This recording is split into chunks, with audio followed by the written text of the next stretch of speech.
the first tip from me is using send channels. Okay, so let's take a look at this sample chop.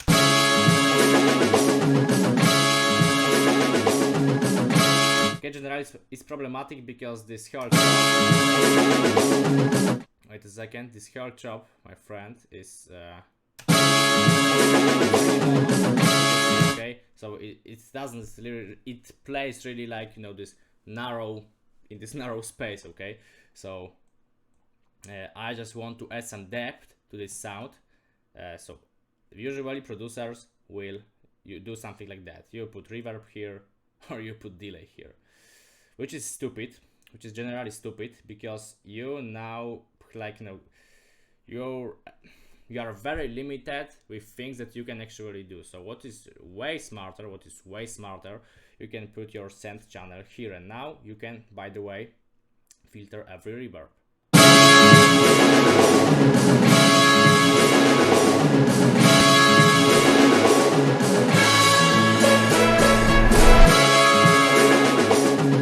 Okay, so the first advantage of using send channels is you can do anything with your send channel, because if I put this reverb here, I can use only these few options, but now you can filter, you can automate, you can do anything with your reverb. Okay, so that gives you crazy advantage, and it works even better on vocals, because now you can add, like, you know, 20 send channels with some short delay, for example, that would do some, maybe not this plugin specifically, but generally this plugin, for example, you can use it.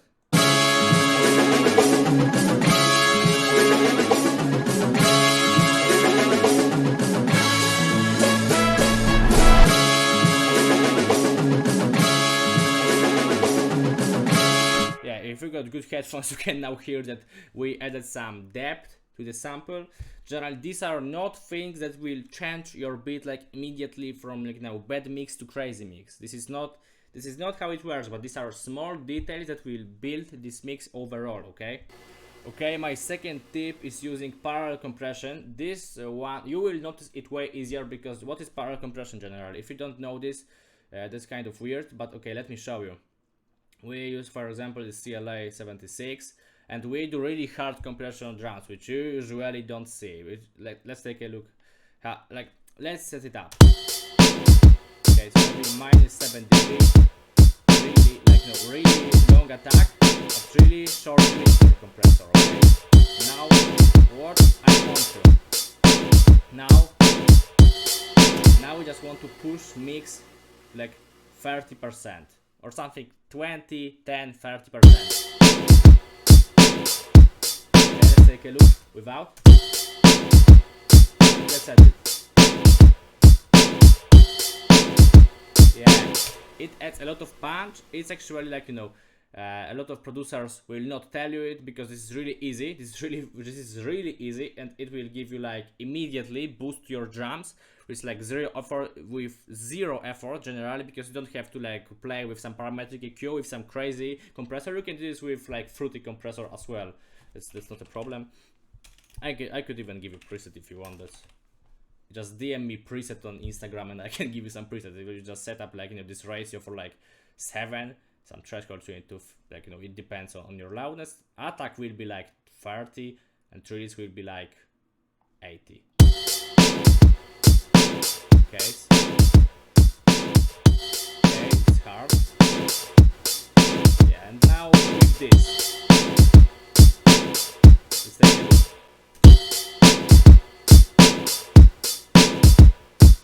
We added this punch as well, so you can do it with Fruity compressor. If you want this preset, I will actually make it a little bit better. You can just DM me preset on Instagram. I will send you this. Okay, I got notes, by the way, here. I know you probably can see that, but I just got notes for this video. I don't know if that's a problem for you guys. Okay, my third tip for industry level mixes is using panning. So generally everybody knows what is panning. What is the advantage of that? You can just let's take a listen without panning at all. Yeah, it doesn't sound bad. That you could add something to it. So now, just put this.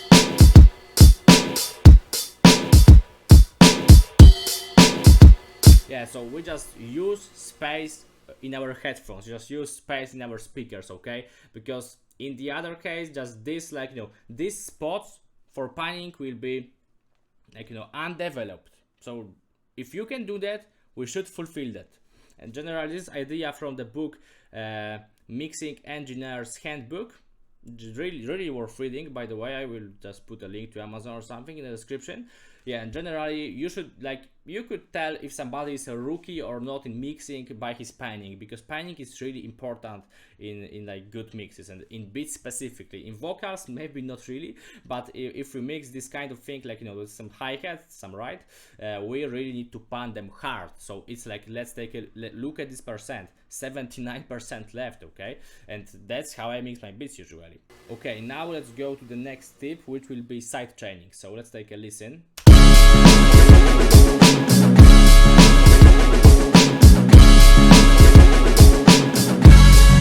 Yeah, so generally the problem is that probably the bass is too loud, so we just want to side chain our kick. So this is I will show it again. We are at kick, we right click, side chain to this track, okay, side chain to this track. Then how to do this for free, by the way? You do this for free this way. You then put fruity limiter, okay, on your because this is side chaining kick to the 808. Now you put a fruity limiter, this is free, on your 808. You go to side chain, you choose your side chain, it's probably the second one.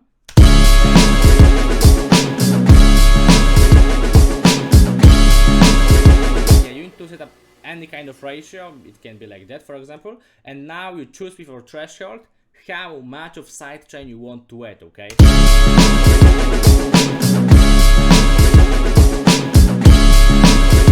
And you will avoid clipping, you will avoid those weird peaks where, like, you know, these kick layers with the 808. It generally should layer, but not too hard, so you don't want any clips, and you will prevent those clipping with this side chaining. This also, people will not tell you that.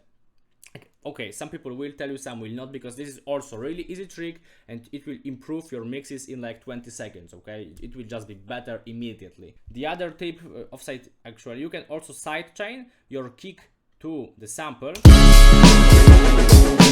It may be the case that your sample is not really fitting the drums and overall the beat, and you want to, like, you know, flow with the groove of the song. So now you can just use that and you will generally now be way better.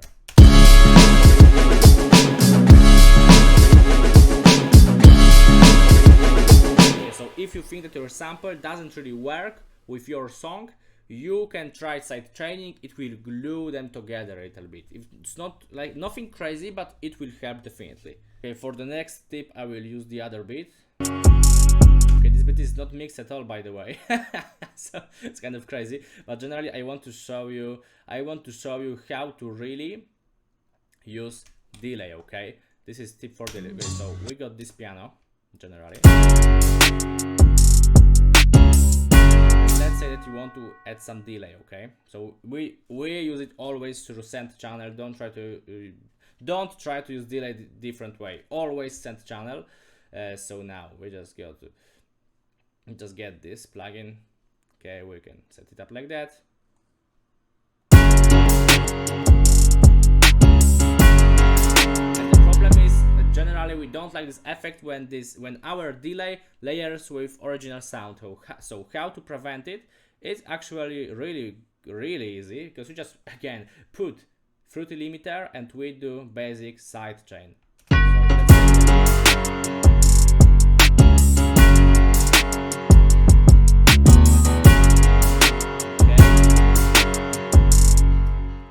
I will loop it.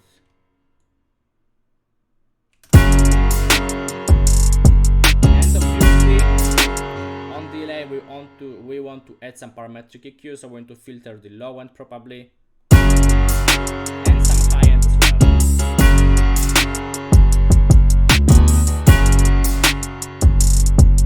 Okay, so let's take a listen to the whole beat.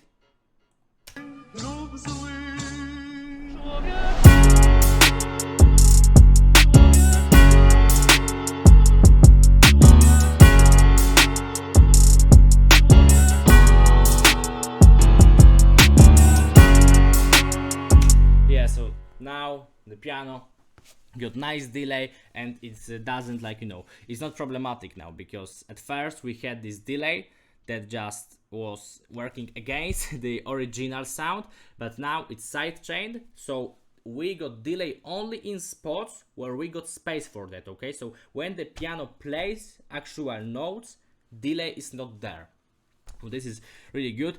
It's not like popular. It's very, like, I think, niche kind of trick. A lot of people sleep on this, but this is like really huge, because people struggle with their delays because they get too messy.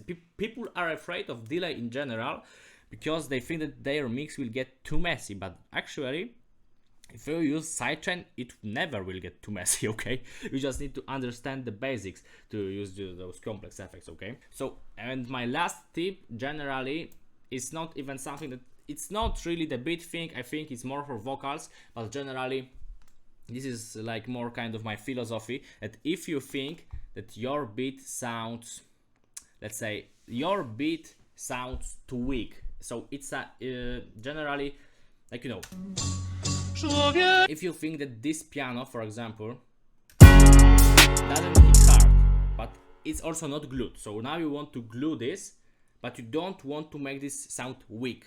Okay, but and now what people do with this glue, they will use reverb. But when we use reverb, let's take a look.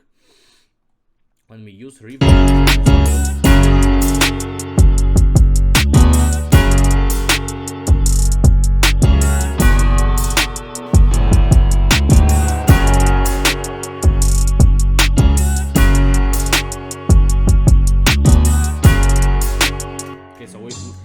without the reverb, it sounds like that. Pretty hard.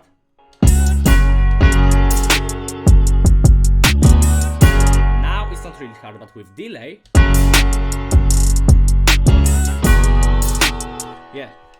So my quick point is, if you want to glue something into the beat, but you don't want this weak type of sound, you want to use delay, because a lot of people think that delay is this kind of, it will make your song more like it's like, you know, more spiritual, so it will less transparent. But generally, if you want to achieve hard sound but well glued together, delay is always better than reverb. Generally, I hate using reverb. If I use reverb, it's like, you know, this slightly little touch of reverb. Okay, but generally delay is way better, but you just need to understand that.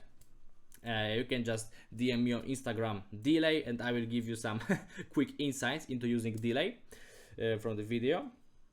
Generally, use less reverb and use more delay. Sidechain your delay, filter your delay, use send channels, use parallel compression, use panning, and basically it will make your beats industry standard in mixing.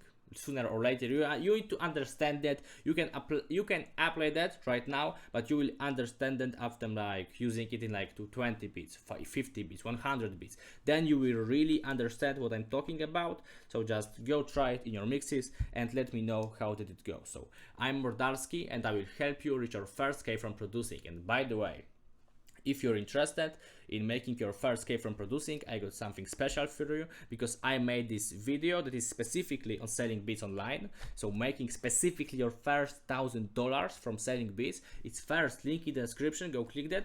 It's behind a little paywall, but it's just so, I don't want to give this advantage to rookies. Okay, I want to give this advice only to guys who are serious with their craft. So this $14 is not really like for me. This is just to separate rookies and idiots from really invested guys. Okay, from guys who really have potential, who are willing to invest in themselves. Okay, so just go into first link in the description. Bye.